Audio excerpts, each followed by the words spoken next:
Thank you for being with us today. Today we're going to be cooking Southern fried chicken. This is just a simple recipe, and all you're going to need is chicken and what I'm going to be doing today and what we like most. And I know that that different people like different parts of the chicken. Some people like the dark meat, some people like the white meat. We sort of like the dark meat better, and today, and what I mostly fry up is the legs.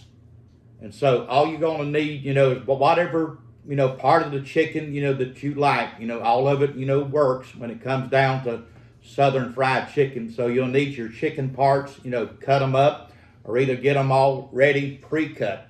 Mine today is already pre-cut because I bought a family pack of legs. And so all you're going to need again is you're going to need your chicken, flour, and I'm going to be using self-rising flour. Some people use plain. Then I'm going to be using vegetable oil, and I'm going to be frying it up in a cast iron, reckon what you would call a Dutch oven. So I mean, if you got a frying pan, whatever that you got, if you can fry this, I put at least 1 inch or maybe 1.5 inches of vegetable oil in my cast iron skillet, and I got that sort of heating up. I don't have it on high, but we really appreciate you watching this channel. We've been doing this just for a little while now. Been sharing some of our recipes, and I love to hear as far as your comments, especially on one of the videos that I've done just recently about the 2-ingredient skillet bread. And I said here we call it hoe cake. And I believe right now it may have over 60,000 views. And I mean, that has really amazed me. So I just want to thank you today for watching these little videos. People have been sharing about memories, of their mother or father, cooking, certain things. And it's just sort of bringing back memories. And some of these people are around my age. I'm 64 years old. So, I love to hear about those memories because it even brings up, memories of my past.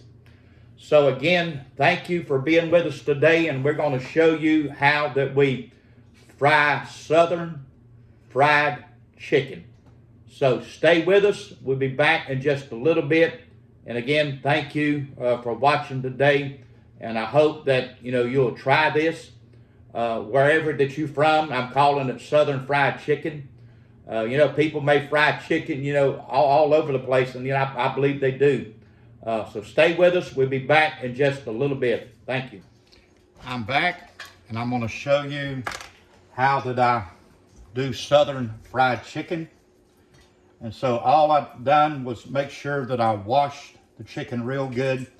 As you see sometimes on some, cooking shows, which, we do need to do this, but I know the little joke is about it when you see them on them cooking shows. They said to make sure that the chicken police don't show up. So I've washed my chicken thoroughly, and I'm leaving the skin on it. And all I usually do is just put salt on it. I salt it, kind of generously. I don't really add any pepper. You can add what seasonings that you want. Like I said, you can use what part of the chicken that you want to fry. But usually I'll do legs, and this is just how that I simply do it. And I don't, put it in egg. Some people do, but I don't. I wash it real good, and it's still wet, and the flour will stick to the chicken real well. So this is just what I simply do. I just make sure that I coat the chicken real good. I just lay it over here in the plate.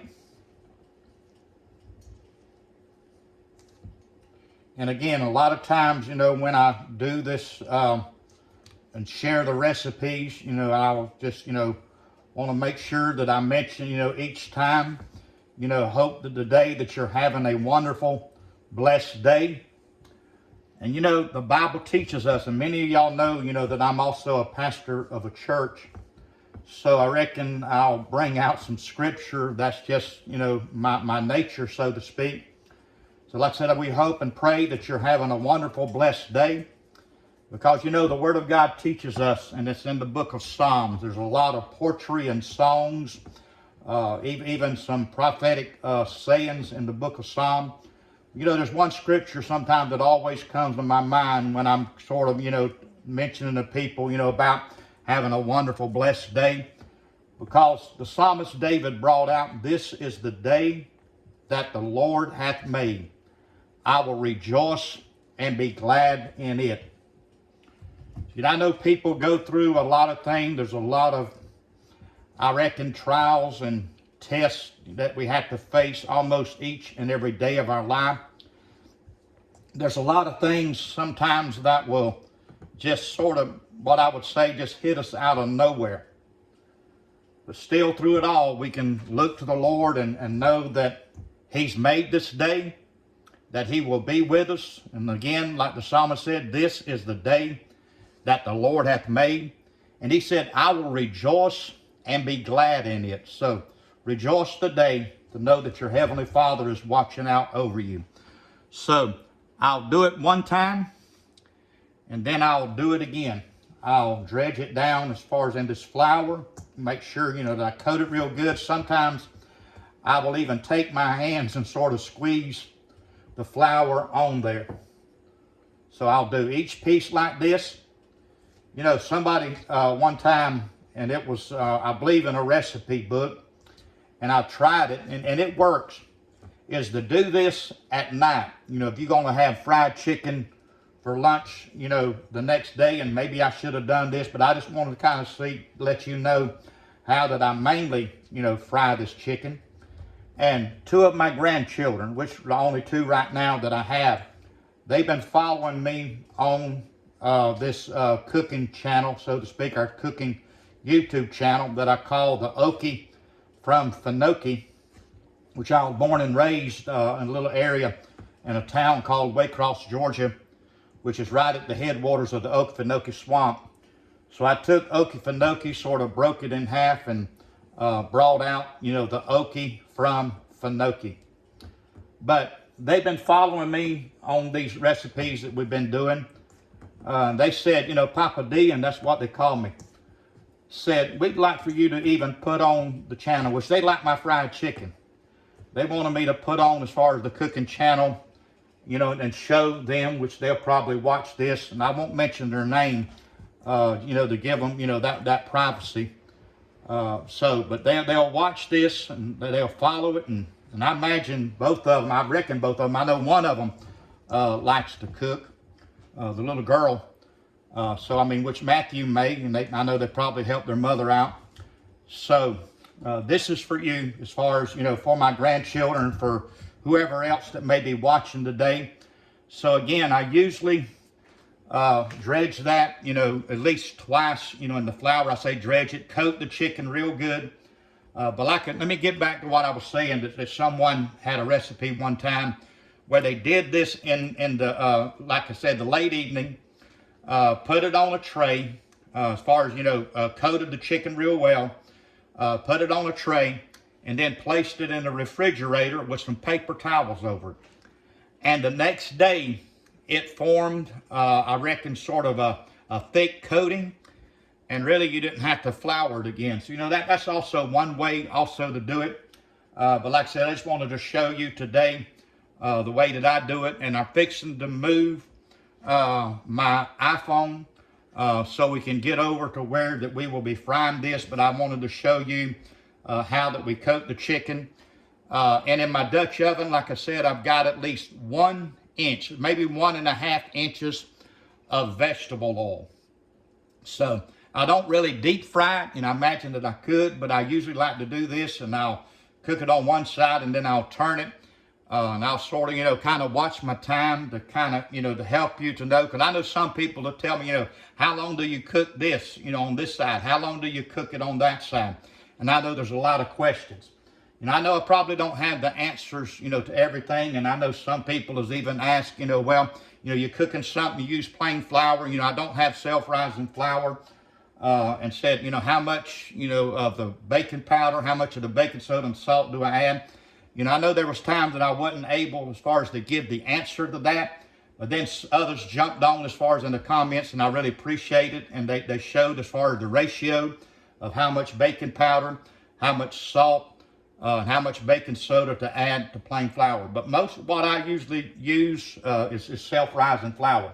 I did a little recipe last night and I used plain flour, but I had the recipe to go by and I knew how much baking powder, salt, and baking soda to use. So we're going to be moving as far as our camera, showing you how that we fry this chicken. And I may not leave it on, and I probably won't leave it on the whole time, trying to make this video, not too long. But I'm going to show you, for a little while, how that we fry this chicken. Like I said, I hope that you enjoy this video, and I hope that you've tried it. If you've never fried chicken before, maybe you can start doing this, because it is a good, recipe. And I reckon, I don't know really where it started. We're calling this today Southern Fried Chicken. We'll be back in just a little bit and show you how that we fry this Southern Fried Chicken. I'm back, and I'm going to show you how that we do this, and I'm going to try my best to time it. Maybe I won't get too much ahead of myself. Sometimes I get to talking and then I kind of forget. So we're going to try to walk you through this. Like I said, this is, I say very simple, but always, be careful, especially if you're using even a frying pan. And please don't ever, leave anything for a long period of time, especially when you're frying, on a stove. I imagine, which this is an electric stove, and I reckon same thing. There could be grease fires. So kind of, make sure that you stay with this, and always make sure that you're safe. So I've made sure that my oil is hot. Usually I'll just sort of, if you see my hands, I'll sometimes sprinkle some water in there, or sometimes, a little bit of flour. So it's right where I want it. So the temperature that I got on this, and I may have to adjust it, but right now I've got it on medium. So I just make sure that I place it in there. And it's pretty hot, so I may have to turn it down, which I am, to kind of medium low. But each time I may have to, adjust this. So I'm frying up at least 6 pieces, and I believe that I can get it in here. These are good size, I reckon, chicken legs. And I heard somebody say, that, what they call, down here in the South, yard chickens, I reckon barnyard chickens, sometimes have a better flavor. Which I know that, I don't know if these are, but sometimes, they'll put, different additives in it, even, I hate to say this, but sometimes even steroids, but sometimes you can see, where that they have certain chickens and they're steroid free. So this is about on the right temperature, so I'm going to kind of stay with it for a little bit. It's now 129. So it's going to be smelling good up here in this chicken, and I say in this chicken. We're not in a chicken house, we're in our home.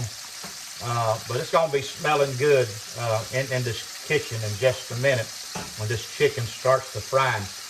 People talk about memories. I remember my mother, and she, cooked up a lot of fried chicken.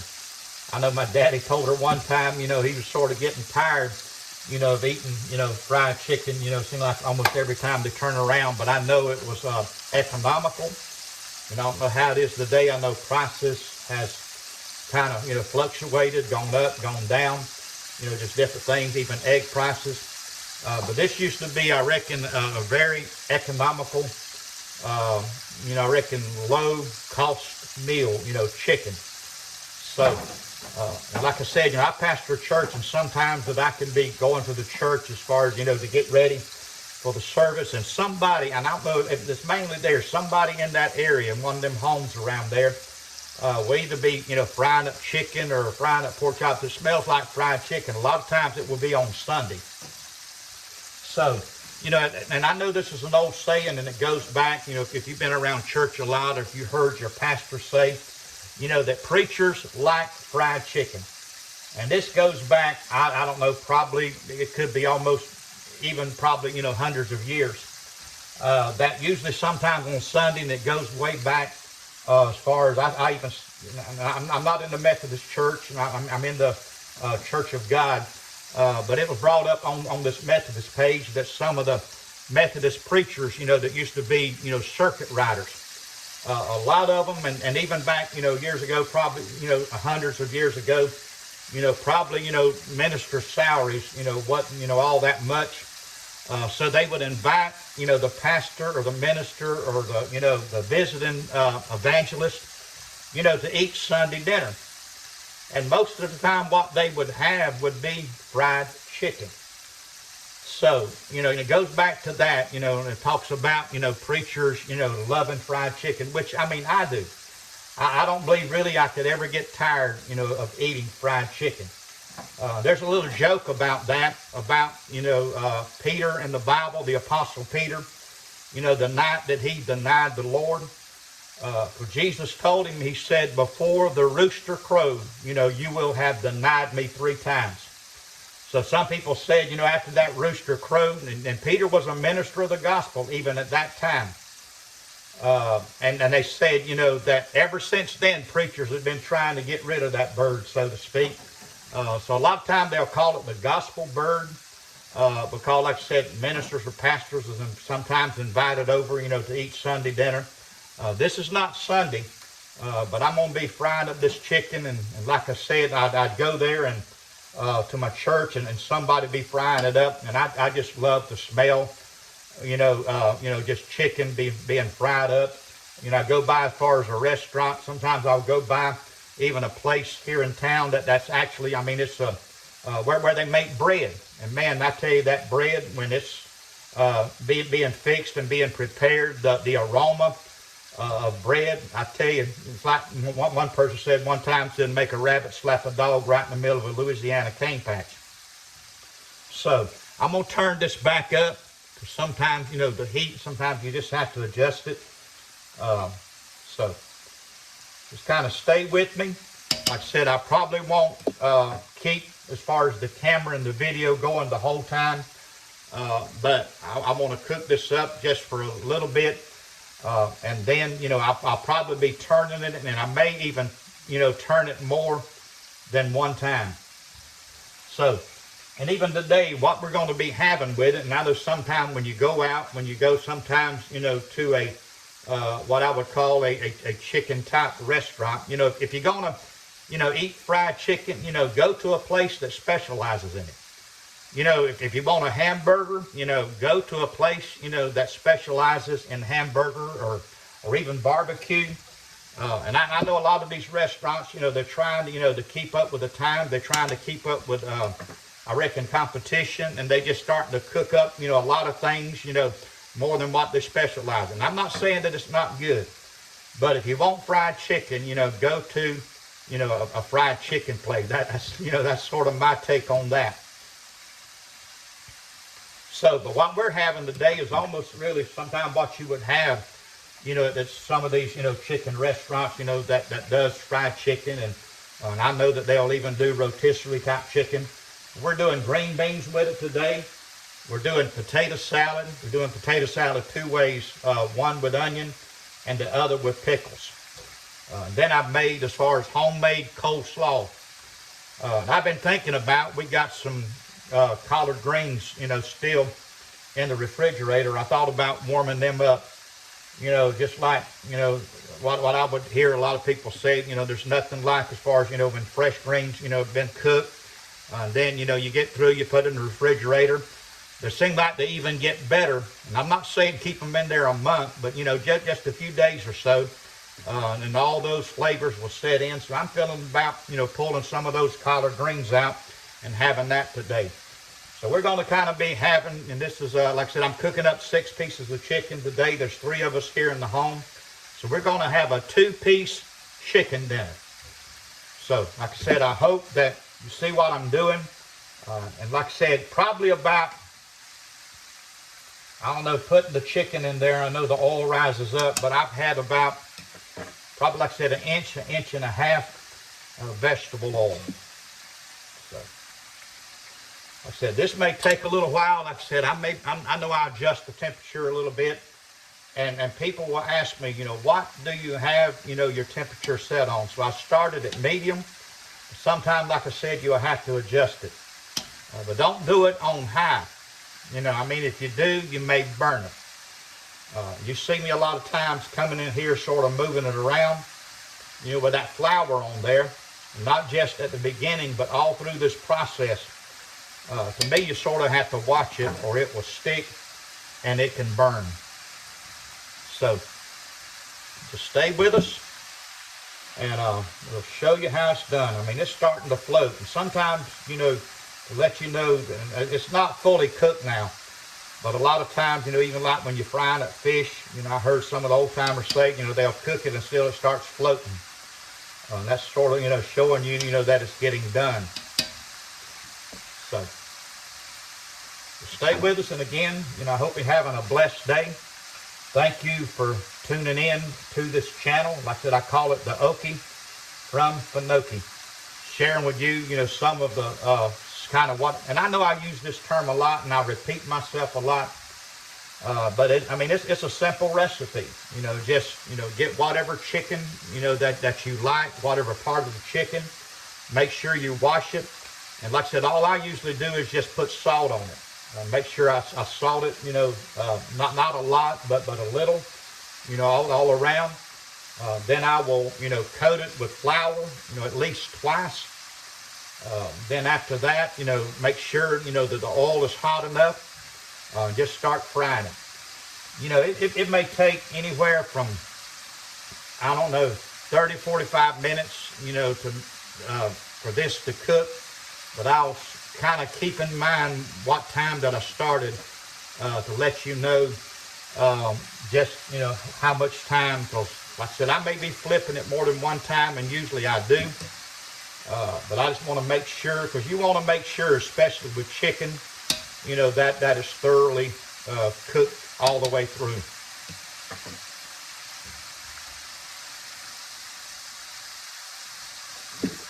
And I mean, you could hear it frying. You know, when I was making sure that the oil was getting warm, I flipped a little bit of water in there, and you could just sort of hear it crackling in the background. So right now, I mean, you can smell this chicken frying, and I mean, it's smelling good in here right now. Like I said, we're going to be having green beans, coleslaw, potato salad. Like I said, and I probably will pull out some of those collard greens. I believe we got some rolls. So we're having our two-piece chicken dinner today, and this is Southern fried chicken, what I would call really the old-fashioned way.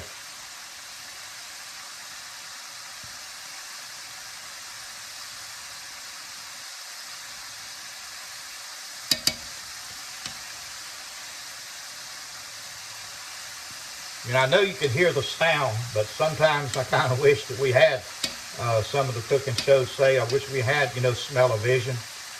Because, like I said, it is starting to smell good. And I know sometimes even outside, you know, your houses, I reckon when it goes up into the vents, you can step outside. You can even, like I said, just smell it outside. It just sort of puts, and I reckon here in the South, you'll get a lot of that as far as in the atmosphere, so to speak. Fried chicken being cooked up. I said a lot of time people will do it on Sunday, but like I said, this is at the middle of the week. So just stay with us. I'm fixing to cut this camera off. Let's see where my little remote thing is, because it's going to take a little while, and I don't want this video to be too long. I want you to be able, as far as to enjoy it. So I'll sort of, like I said, let you know how long that I cook it, you know, on each side before turning it. So just stay with us. We'll be right back in just a moment. I'm back. We're fixing to take up this chicken now. It's been cooking, you know, like I said, you know, just estimating the time there in the beginning, you know, about, you know, 30, 40, 45 minutes. So it's been cooking about 45 minutes, and I've tried to time it, and I cooked it on one side, you know, at least, you know, 20 minutes. Then I flipped it and cooked it another 20 minutes. So it's been, like I said, approximately 40 minutes to fry this chicken. So we're fixing to pull it up. And I don't know if you can see it. So it did real good. It's got a good crust on it. Like I said, you leave the skin on it. And I've got some paper towels over here to make sure, that it's drained. You'll probably have to wait a little bit, before eating it because, I mean, it is hot because it's just coming up, out of the grease. So this ain't really all of what I do. I salt the chicken before I flour it. Now I'm fixing to salt it again. As far as, kind of make sure you do this. Maybe you could see me. I think pretty well you can. Try to do it right after it comes up, out of the oil. And sort of, salt it, real good because the salt will stick to it, coming up. And like I said, this is hot. I know I'm turning it with my hands, but it is some hot fried chicken. So I've got it turned, and I'm salting it, real good. Some people salt and season their flour, but flour don't have no taste. So I really don't do that. So, however that you do it, or if you hadn't done it, maybe you can do it this way. And I sure hope that it turns out well for you. So we're fixing to plate this just a moment, just as soon as this cools off. We're going to sit down and we're going to show you maybe even up close and a little bit more light, how that this looks. So just stay with us. We'll be back in just a moment. Thank you. Thank you for staying with us today. You know what I like to say? Winner, winner, chicken dinner.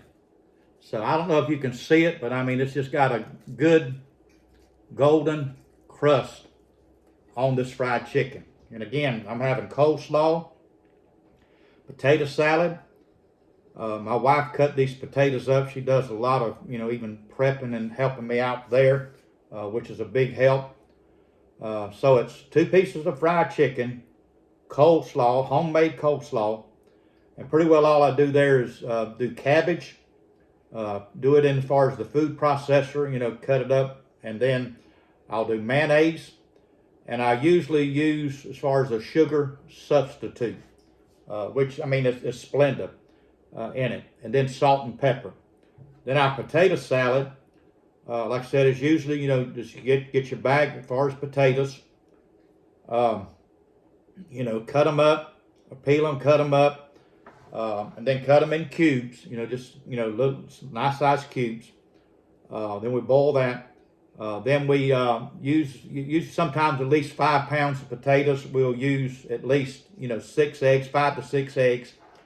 Like I said, half of it we put onions in it, and the other half we done, salad delights, and that's, what I'm eating right now. Then also, I think my wife's doing as far as green beans, but I said I was going to pull some of these collards out, which I did, to eat that today. So, again, winner, winner, chicken dinner. So,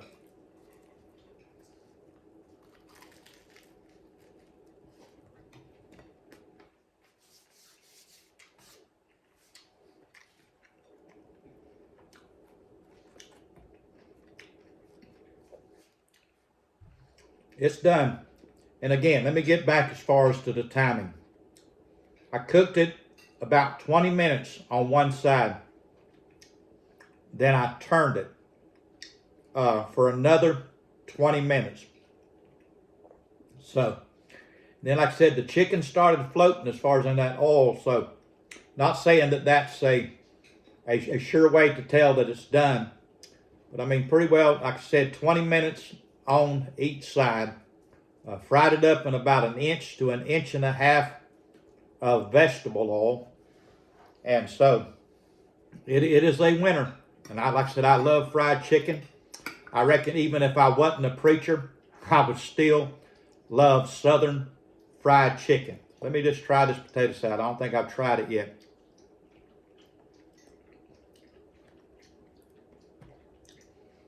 I mean, it's good. Like I said, these collards has been in there for a few days, maybe 2 or 3 days.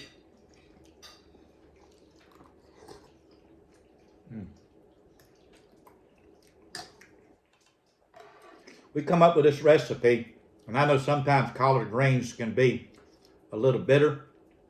So I was watching a cooking show. I mean, I love to watch cooking shows also. So But I was looking at this couple. It was a man and woman. It was a husband and wife team.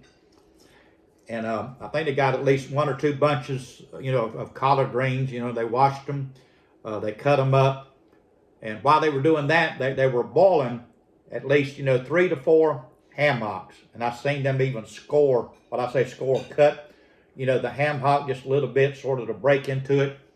And you cooked it up, pretty good while, till you can see, that it's forming, your flavors, so to speak, in the water. Salt and pepper the water, and then once that gets done, and before you add the greens, you add about a cup of sugar. And I'd never thought about that, because I know collards can be a little bitter. I've heard of people putting sugar in turnip greens. Really don't try to mess with mustard much. Just flavor it with some kind of like smoked meat, ham mainly. But this is just, collard greens, salt and pepper. It's been placed in as far as, cooked up as far as with ham hocks. And then about a cup of sugar. And it takes away the bitterness. I know my daughter, she loves these. And this is what we had for our Thanksgiving meal, which we had our Thanksgiving meal a little later, than usual, because of family schedules. This is just, again, this is what I do, to cook up Southern fried chicken. And like I said, it is a winner. And I know I'm repeating myself here, but winner, chicken dinner. So, thank you for being with us today. If this has helped you in any kind of way, our comments are open. We'd love to hear from you. Hit that like button, the subscribe button also. We need more subscribers. Thank you for all those that has already subscribe, to this cooking channel. Thank you for the ones. I thank you in advance if you're going to subscribe today. There's no charge to this. But again, we love to hear from you. And as always, y'all be blessed now. You hear?